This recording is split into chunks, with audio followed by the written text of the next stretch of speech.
by the high-flying rhetoric that had characterized the previous generation of writers and had been discredited as part of the failed policies and propaganda of the Wilhelminian era. Hans Fallada is closely related in style and subject matter.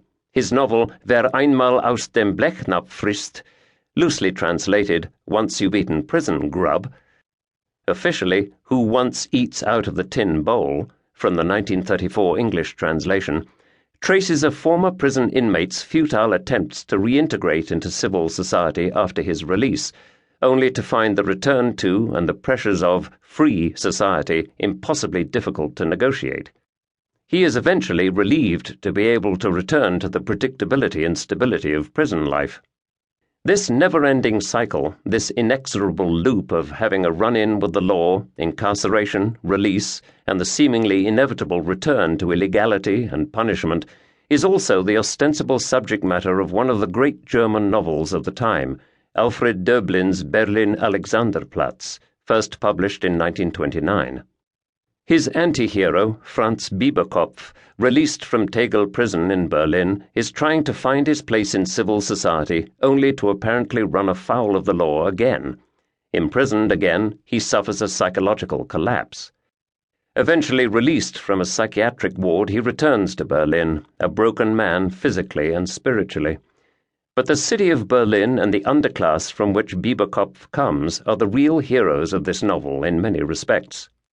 The city, destructive and implacable, the underclass, inescapable. A more light-hearted satirical version of the big city and its merciless treatment of its inhabitants is Fabian, die Geschichte eines Moralisten.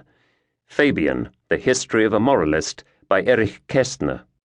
Published in 1931, it was read by many as an indictment of the moral and political dissolution of German society in the 1920s, especially in Berlin.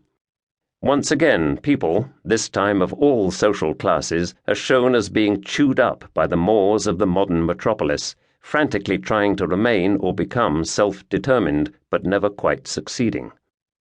This context shows that Blood Brothers shares several characteristics with contemporary novels prominently featuring the effects of the modern big city, the almost inescapable effects of class and poverty, the inadequacies of the law, all of which are rendered in a distanced, reportorial tone, describing dispassionately what happens without rendering any ostensible judgment. Yet somehow the empathy of the reader is engaged on the side of the main characters, even those who are quite unsavory. The aim is clearly social criticism, sometimes with a moral undertone, sometimes without. Embedded though it is in contemporary narrative aesthetics, which also extend to film, Fritz Lang's Metropolis, theatre, Bertolt Brecht's Rise and Fall of the City of Mahagoni, expressionist poetry, J.R. Becher, Georg Heim, and paintings, George Grosz, Ernst Ludwig Kirchner, et al., there are some distinguishing features in this novel. It focuses tightly on a small group of social outsiders, young boys between roughly 10 and 20 years of age who have no place to go. Refugees from correctional facilities for wayward youth or abusive family situations, these youngsters have fled to Berlin in the hope of finding safety, some sort of freedom, only to find themselves in a desperate struggle for survival. Being underage and on the run from authorities, they literally have no identity. They lack the basic papers without which they cannot rent a place to live in. Without a known place of abode, they cannot be registered with the police.